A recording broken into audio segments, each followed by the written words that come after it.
afternoon, everyone. I'm here today to talk to you not only about ethics and sustainability, but also money. And the reason why I wanted to do a talk about money, because I feel like there's so much out there that's talking about sustainability, be sustainable, be ethical, be good, be that, but no one's talking about the money. So for the last 18 months, I've decided to kind of start on a project of looking at what happens with money in the fashion industry and why are we not able to invest our money into being more sustainable. So who am I? Hopefully this will play, uh, or maybe not. Maybe it won't play, but go back.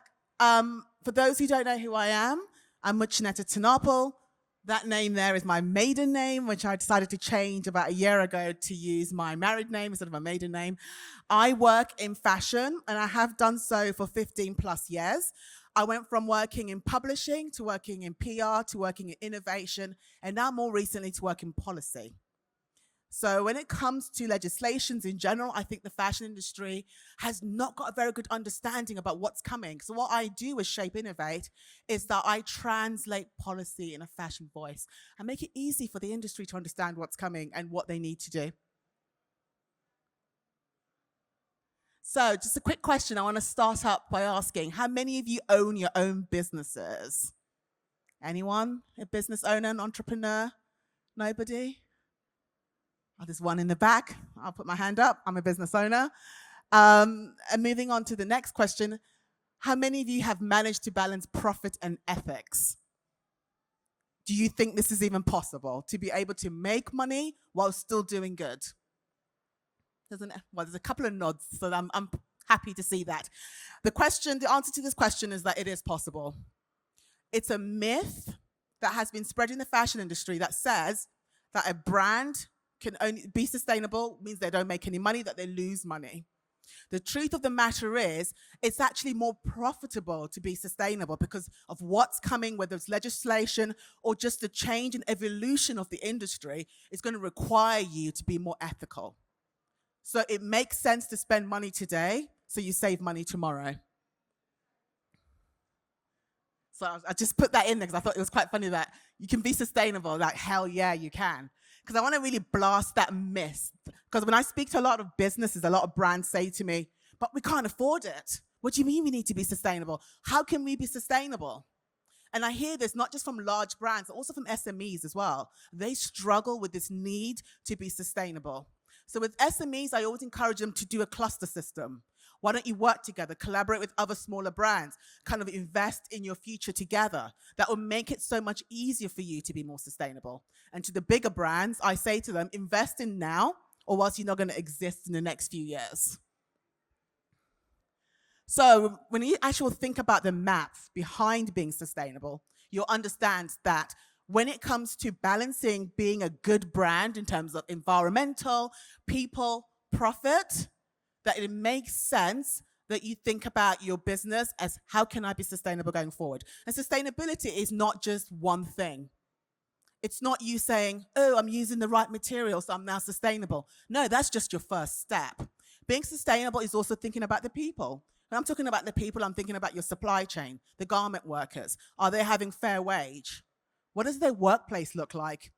Is it somewhere where you yourself would work? So when you're thinking about those type of ethics, think to yourself, what does it mean to be sustainable for my company?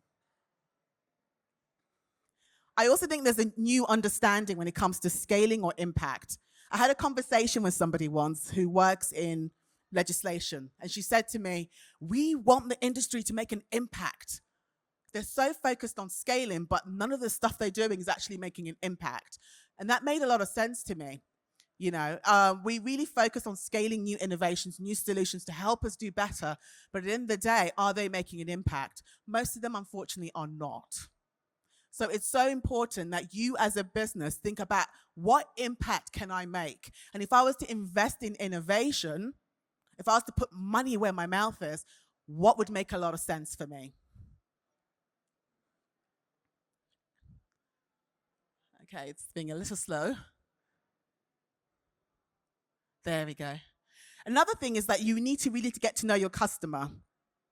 When I started kind of like talking about innovation to the fashion industry back in 2016, a lot of the companies were investing in technology for technology's sake, which was a waste of money.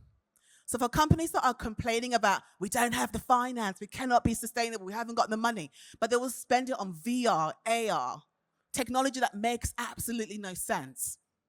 So when you're looking at innovation and you want to spend your money wisely, think about your customer. Who are they?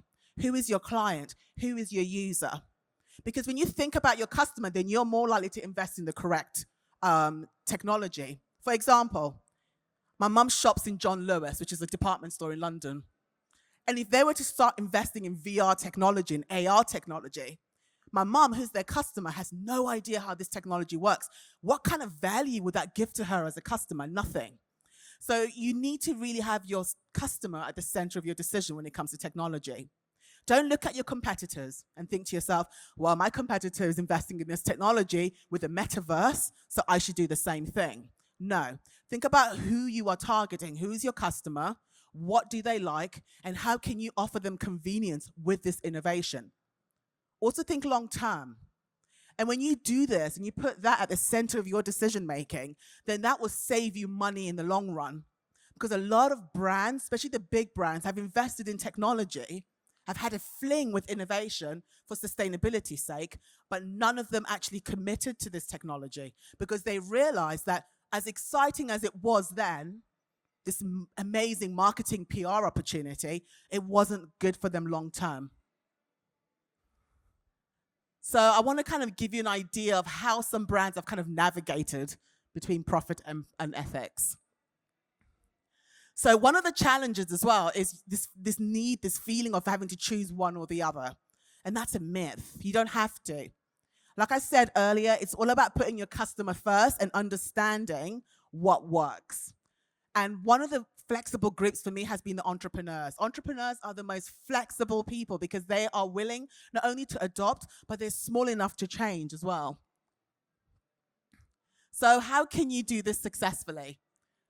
Being transparent, being accountable, and being innovative. These are three things that are helping brands move forward. So let's go through them one by one. When I say transparent, I mean, as a company, you need to be honest about how you do your work. How do you produce your clothes? What kind of textiles are you using? Are you being a fair employer? Not only to the garment workers, but even to those who work in your office. Are you educating them? Keeping them up to date with all the industry changes? Are you being transparent with your business? That's kind of what we mean. It doesn't necessarily mean I need to see your bank statements. It just means that you need to show me what you're doing and that you're doing it correctly.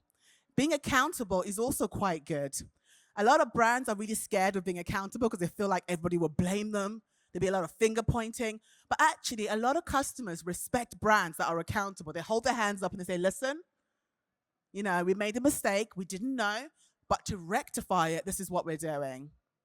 So it's really important that you as a business, that you're able to be accountable. And last, innovative. This is a word, some might even call it a buzzword. I personally don't, but it's a word that makes a lot of sense in today's climate. It's so important that you're able to change with the times. It's so important that you're able to be innovative and be evolving around and making sure that you're keeping up. Times are moving the most fastest they've ever have in this industry. And if you're not able to keep up by being innovative, then you will probably end up not being part of the whole entire fashion industry in the very coming years, especially with the policy coming in play. So I would say to you, if you're going to leave here with anything, let it be this when it comes to innovation. Understand, first of all, the various legislations coming into play. Think to yourself, how are they going to affect me? And then lastly, look for tech solutions that already exist that can help you comply. And they do actually exist. So integrating sustainability in the core of your business, this is something that's been said for years. Make sure it's part of your whole business plan. Make sure it's part of your whole structure. And it's not so easily done because how the business model operates today does not take sustainability into consideration. Sustainability is an add-on. It's a nice to have. It's an option. Is it maybe I'll do it, maybe I won't. But nowadays, sustainability is something that is required in your business model. So how can you do this? There's many ways you can think about resale. You can think about recycling. There's various ways that you can do it. But the only way it will be profitable is if you're willing to invest in it. Think long term. I'm always saying that when it comes to change, it's not about having a fling with change, it's about actually having that long term marriage with change.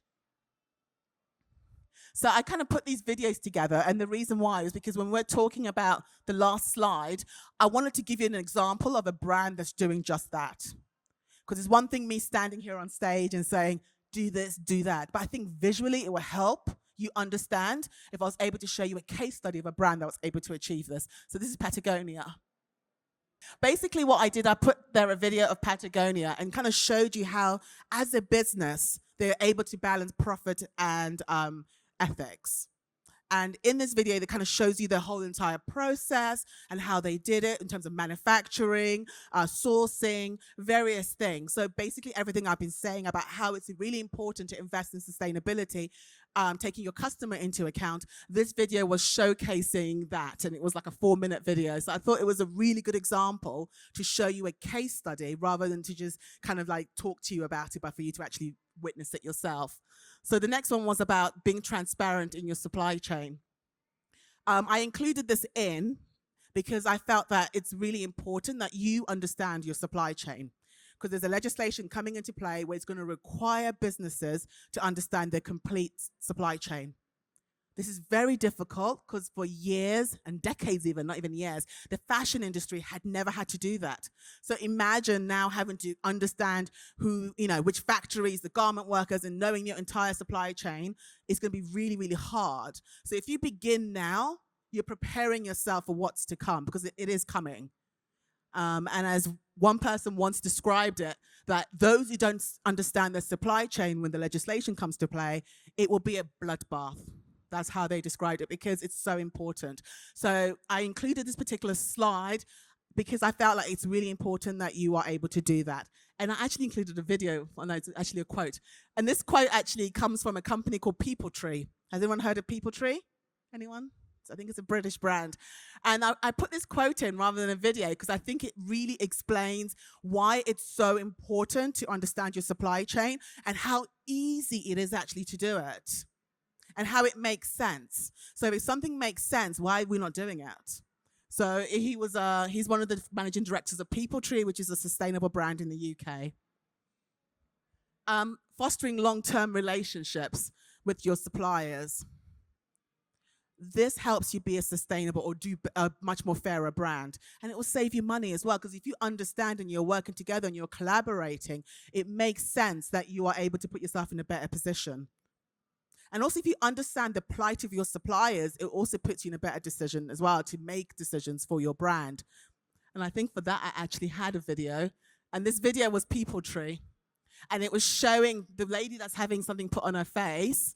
She was actually visiting some of the people that actually make the dyes for her products. And she felt it was so important to stay in touch with these people. She's the CEO of the brand, and she makes these like twice-a-year trips to understand, making sure that the people's working conditions are good, making sure that the women are being paid equal pay. So she's basically holding herself accountable to those who work for her. She's not just looking at it in short-term view of like, okay, I'm going to look at people in my office and maybe the people in the retail, and that's it. She's going all the way down her supply chain to talk to people. So the video was just showing you how she manages to do that, her reasons behind it as well, and how it's helped her as a brand stay connected to the roots of her product. I think that we need to change our business models. I'll put innovative business models on there. Right now, the business model we are all using is out of date. We're basically driving a 1974 Mercedes-Benz in 2024. It's time for us to make a change. But change doesn't come easy. So whenever I work with brands and I consult with them, I always say to them, take baby steps. Why don't you start with maybe including a subscription model to your business? Or maybe thinking about a resale market and collaborating with a startup that offers this as a service. Start small, because it's so important that you're able to do this. Because if you put all the new changes into an old business model, it won't work. And that's why it's not working. It's like putting diesel into a car and hoping it will drive. When it's not a diesel car, it's not going to work. So When it comes to different innovations, I always say to people, make sure they make sense and also make sure that you are actually making those changes for long term. If you were to change your business model only a little bit, that will help you a lot. Because in the end, it's not about being sustainable, which I know I've used this word a lot up here. It's about just doing better and being fair. And I think this video is going to work, but it was a video basically showing you about zero waste production and how it's actually possible. So this brand was actually exploring this mantra of like, how can we create like a slower approach to producing fashion? And the reason why I included that particular video is because it really physically shows you all the steps of how this brand does it. So when it comes to making that change, I think it's really important that you look at others that are managing to do it, because it gives you a really good starting point. None of us have to start from the beginning, because a lot of people have done a lot of work and they've already started their journey. So it's a matter of like, who are you going to look to in order to be inspired so you know what to do next? You need to invest in your employees and your communities. I know this sounds like something that, that makes sense and you should be doing it anyway, but a lot of people don't do that. We need to invest in the people that work for you, whether they work for you in the office or they work for you in a factory in Bangladesh. It makes no difference. They are the people that work for you and that make your company better. So if you want to be a profitable company that's also doing good, then it's so important that you invest in the structure that you have put together in order for your company to run. So for example, when you want to invest in the people in your office, one thing I would always advise companies is actually educating them. Educate them. If you are taking a particular way, a particular route to being more sustainable, make sure that the people you work for you actually understand what it is that you're trying to do. They understand it. You can't expect them to automatically know about it. They need to understand the reasons, and also look at your garment workers as well. This was a video with Juan Lopez, and he was basically talking about how the company he works for has invested in his future. He's able to clothe his children, send them to school. He's given a fair wage, and how important that is. And I included this particular video because Juan actually lives in Los Angeles. He's not living in another country in the global south. He's actually close to home, and that's why I included him in there. Because I think a lot of us always think of garment workers and we always think of them far away where we can't see them, when actually there's quite a few garment workers working in LA as well, who are also being mistreated, not being paid correctly and whatnot. So I used him as an example, and he was basically on the video talking about working conditions and how it's all been improved for him. I think it's really important in engaging with consumers on your sustainability journey. So what does that mean? Take them on the journey with you. Let them know this is what we're doing as a company. This is what we hope to achieve.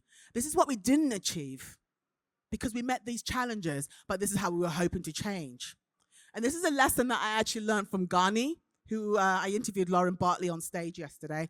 But Ghani have that type of approach of like taking their customers on a journey. And when you do that, you kind of earn this respect from your target audience. Because believe it or not, a lot of customers have a mistrust of brands these days because of the greenwashing and the misinformation that's out there. So if you want to rebuild that trust, it's really important that as a brand that you take your customers on the journey with you. Let them be part of it. And then this is a company that I put in there, Rothy's, which is a shoe company. And they talk about how they take their customer on their journey. They give them an kind of like access backstage so they know how the shoes are made. And they use recycled material. So what kind of recycled material? What do you mean recycled material? Is it 10%, 90%? So they provide this information to their customers so they understand exactly, how their shoes are made, how they're recyclable, how they're sustainable. And this is really important, because I think when consumers understand it better, you will kind of gain that loyalty from them, because they will know that you're a trustworthy brand, because there are far and few between these days. So when you gain that trust, it's really important. So the video was just showing this particular designer, showcasing how he creates these shoes and how they're constructed and what kind of sustainable materials he uses. So I put this quote in there: the balance between profit and ethic is not about being a trade-off, but I've seen as an opportunity. I thought that this is really important because I feel like when I speak to businesses and brands, even when I speak to students at the university that I lecture at, a lot of them feel it's either one or the other. I'm either going to make a lot of money or I'm going to be sustainable. And it's not about that. Being a much better brand or being a fair brand is about taking this opportunity and figuring out how can I turn this into a money-making situation. I'm not asking all of you never to make money. It's not about, oh God, if I'm green, I'm going to be poor. Not at all. It's more about how can I be sustainable as a brand and still make profit. And you can do this by investing in innovation that makes sense for your company, and then you're able to kind of make money in the future. So when it comes to the big brands in general, I always say to them, it's not a trade-off, it's an opportunity. And if you miss this opportunity, then you are not going to exist in the next 5 years. And I'm not saying this to scare anyone. I'm just literally looked at the numbers and I realized that a lot of the brands that we see today will probably won't exist in the next 5 years. Okay, and so what can you do now? I didn't want to leave this lecture with giving you like, be sustainable, be profitable. No, I wanted to give you actionable solutions. I think it's really important when you do a talk that you not only give people information, but you also give them an opportunity to kind of leave the lecture with something that they can do. So I've listed a few here, which is implement transparent supply chain practices. One way you can do is look at innovative solutions. Honestly, put that in Google and you'll have so many solutions popping up, which you can then look into, make a list of 3, and then investigate. So it's so important that you kind of think to yourself, do I need to do this and how can I do it? Also, foster long-term supplier relationships. Relationships are very important, especially when it comes to change. Because when you are collaborating and partnering up with responsible people, it'll make it so much easier for you to do that. Also, invest in sustainable materials and production techniques. I know this is easier said than done because not all of us have a lot of money to invest in new materials or to invest in new solutions or practices. So think about, how can I do this and also save on money? And when it comes to SMEs, I'm always encouraging them to do a cluster system, get together and figure it out as small businesses. And when it comes to big brands, I'm always encouraging them to invest, not for their company, but for the industry as a whole. Because at the end of the day, this is not a me problem, it's a we problem. So it's so important that we kind of operate as an industry and not as individuals. Another thing I said is design for longevity and circularity. That's another way that you can be sustainable and also save money.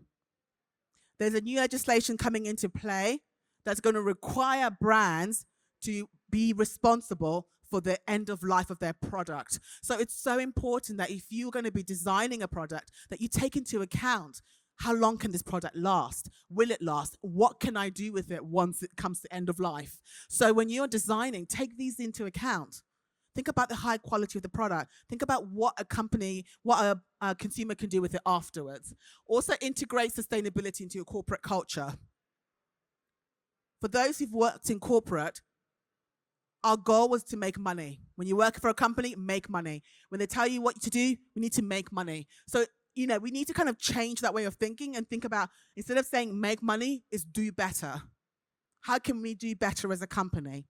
How can we ensure that the products that we use are getting better every year? So it's so important that you integrate that not only into your strategy, but also into your workforce as well. And also leveraging technology.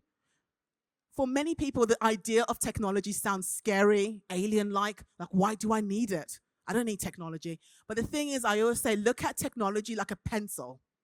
It's a pencil that you use. You can either do very good with that pencil, you can do very bad with that pencil, but in the end, it's a pencil. So when you pick up that pencil, think to yourself, how can I leverage this pencil so I have the most impact? I can make the most impact with this pencil, because that's what technology basically is. It's a tool that you can include as part of your toolbox that you can use to do better. Collaboration. I'm sure most of you have heard this word so many times, especially last year. It was said like every other word, because it's so important that we work together. We all don't know it all. I don't know it all. So for me to be able to share this information with you, I actually have to collaborate with solution providers and collaborate with startups and people like that so I can learn this information and pass it on to you. So it's so important that if you're going to change, engage in partnerships. Think to yourself, okay, this is what I want to do. Okay, next step, who can I work with? How can they help me make it better? So these are the key takeaways from today before I end. The fashion industry is caught in conflict between traditional drive for profit and growth. And what I mean by that is that fashion industry as a business, it's so important for us to make money. We're money driven. It's a money driven industry. And don't get me wrong, there's nothing wrong with making money, but it shouldn't be at the cost of others, and it shouldn't be at the cost of the planet, and it shouldn't be at the cost of people. So make your money, but just don't do it at the cost of other people. Also, the industry faces really big challenges. We're changing this profit-driven business model that we all work with. So how can we make a change with that? Also think about traditional capitalist business model. I also mentioned just a moment ago. You know, it's really hard to ask you to balance profit and ethics when you're using a business model built on profit. So it's really important that if you want to move forward, that you think to yourself, what business model can I adopt and what makes a lot of sense? Also, not changing your business practices can lead to people actually, you know, disliking your brand. Social media is harsh these days. So if they don't really like what you're doing, they will put you on blast completely. You'll have videos of you, what you're doing badly, and so forth. So it's so important that you show that you're making changes so you're not held accountable that way. Also, when it comes to being more profitable as a business, be aware that there will be challenges. It's not going to be a fairy tale. It's not going to be a smooth road to success. Not at all. There are going to be challenges. And this is why it's important that we continue to have this conversation, that we talk with each other so we can better understand what challenges other people are facing. How did you overcome those challenges? How can I overcome those challenges? So if you want to be profitable as a business, be aware that even if you invest in technology, even if you invest in this and that, it won't be that easy. It'll be something that requires you to be long-term and to understand that in the long run, this is actually a marathon and not a sprint. And I just ended with this quote, which I put together. Profit should not be your only goal. Fashion brands in 2020s must demonstrate that they are doing good, but the problems is achieving the right balance, which will not be easy. And I think that will be it. So hopefully I whizzed through that. And if you've got any questions, please feel free to approach me. Thank you.